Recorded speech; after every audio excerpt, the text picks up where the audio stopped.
మర్రిపాడు మండలం వెంకటాపురం గ్రామానికి చెందిన 6 ఏళ్ల బాలుడికి జికా వైరస్ సోకినట్లు తెలుస్తోంది.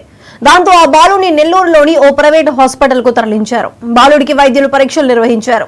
వైరస్ నిర్ధారణ తర్వాత బాలుడిని చెన్నైలోని ఓ హాస్పిటల్ కు తరలించారు. జికా వైరస్ కలకలం నేపథ్యంలో రాష్ట్ర వైద్యుల బృందం వెంకటాపురంలో పర్యటించనుంది.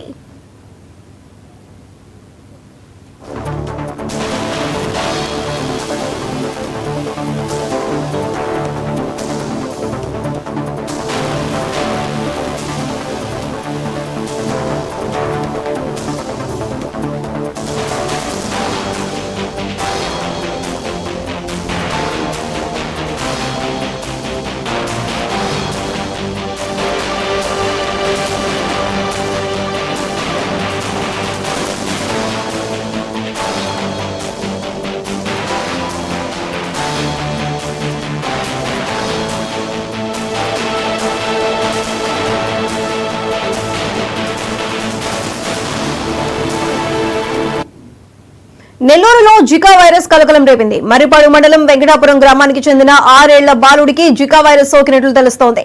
దాంతో ఆ బాలుని నెల్లూరులోని ఓ ప్రైవేట్ హాస్పిటల్ కి తరలించారు. బాలుడికి వైద్యులు పరీక్షలు నిర్వహించారు. వైరస్ నిర్ధారణ తర్వాత బాలుడిని చెన్నైలోని ఓ హాస్పిటల్ కు తరలించారు. జికా వైరస్ కలకలం నేపథ్యంలో రాష్ట్ర వైద్యుల బృందం వెంకటాపురంలో పర్యటించనుంది. అయితే ఈ జికా వైరస్ కి సంబంధించి మరింత సమాచారం మా ప్రతినిధి మురళీకృష్ణ అందిస్తారు. మురళీకృష్ణ, చెప్పండి.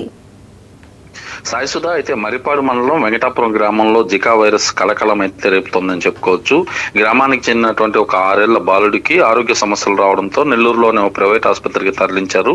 అక్కడ చికిత్స అందిస్తున్నటువంటి వైద్యులకు ఈ లక్షణాలను బట్టి కొన్ని అనుమానాలు రావడంతో వైద్య పరీక్షలు కూడా నిర్వహించారు. బాలుడికి జికా వైరస్ సోకిందనే అనుమానంతో మరోసారి రక్త నమూనాలు కూడా సేకరించి పూణేలోని ల్యాబ్ కి కూడా పంపించారు. ముందస్తు చర్యల్లో భాగంగా వైద్యుల సలహాతో కుటుంబ సభ్యులంతా కూడా బాలుడిని చెన్నైకి తరలించి అక్కడ చికిత్స కూడా అందిస్తున్నటువంటి పరిస్థితి ఉంది. అయితే ఈ జికా వైరస్ కి సంబంధించినటువంటి వదంతులు రావడంతో వెంటనే జిల్లా వైద్య ఆరోగ్య శాఖ స్పందించి వెంకటాచలపురంలో ఉన్నటువంటి ఏదైతే ఈ గ్రామానికి చేరుకొని అక్కడ వైద్య సహాయాన్ని కూడా అందించింది. ఇప్పటికీ గ్రామంలో అనేక మంది ఇటు ఏదైతే జ్వరం బారిన పడి దాదాపు కూడా ఇబ్బంది పడుతున్నటువంటి పరిస్థితులు ఉన్నాయి. గ్రామంలో మొత్తం 150 ఇళ్లకు పైగా ఉన్నాయి. ప్రతి కుటుంబానికి కూడా అవగాహన కల్పిస్తున్నామని చెప్పి అధికారులు కూడా వెల్లడిస్తున్నారు. జ్వరాల బారిన పడినటువంటి ప్రతి ఒక్కరి రక్త పరీక్షలు కూడా నిర్వహించి రక్త నమూనాలను సేకరించామని చెప్పి అధికారులు కూడా వెల్లడించినటువంటి పరిస్థితి ఉంది. మరోవైపు బాలుడికి సంబంధించి బ్లడ్ శాంపిల్స్ అన్ని కూడా పూణే ల్యాబ్ లో ఇప్పటికే ఇటు పరీక్షలు జరుగుతున్నాయని చెప్పి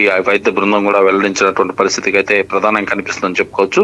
మరోవైపు ఇక్కడికి సమీపంలో ఉన్నటువంటి ఇతర గ్రామాలు కూడా జికా వైరస్ కి సంబంధించినటువంటి ఏదైతే అక్కడ ఈ కేసు కూడా నమోదవుతున్నటువంటి నేపథ్యంలో ఒక్కసారిగా అలర్ట్ అయ్యారు. చుట్టుపక్కల గ్రామాలు కూడా ఆందోళన చెందుతున్నటువంటి పరిస్థితి ఉంది. ఈ క్రమంలో జిల్లా వైద్య ఆరోగ్య శాఖ బృందం మొత్తం కూడా సమీప గ్రామాల్లో పర్యటించి అక్కడ ఎలాంటి అపోహలు నమ్మొద్దు, ఇబ్బందికర వాతావరణం అయితే లేదు, ఎలాంటి పరిస్థితులు ఉన్నా కూడా ఎదుర్కొనే దానికి సిద్ధంగా ఉన్నామని చెప్పినటువంటి పరిస్థితి ఉంది. ప్రధానంగా అయితే ప్రస్తుతం బాలుడికి సంబంధించి వైద్య పరీక్షలు అయితే నిర్వహిస్తున్నారు. ప్రస్తుతం కోలుకుంటున్నట్లుగా అయితే అధికారులు చెప్తున్నారు. సాయిసుధ.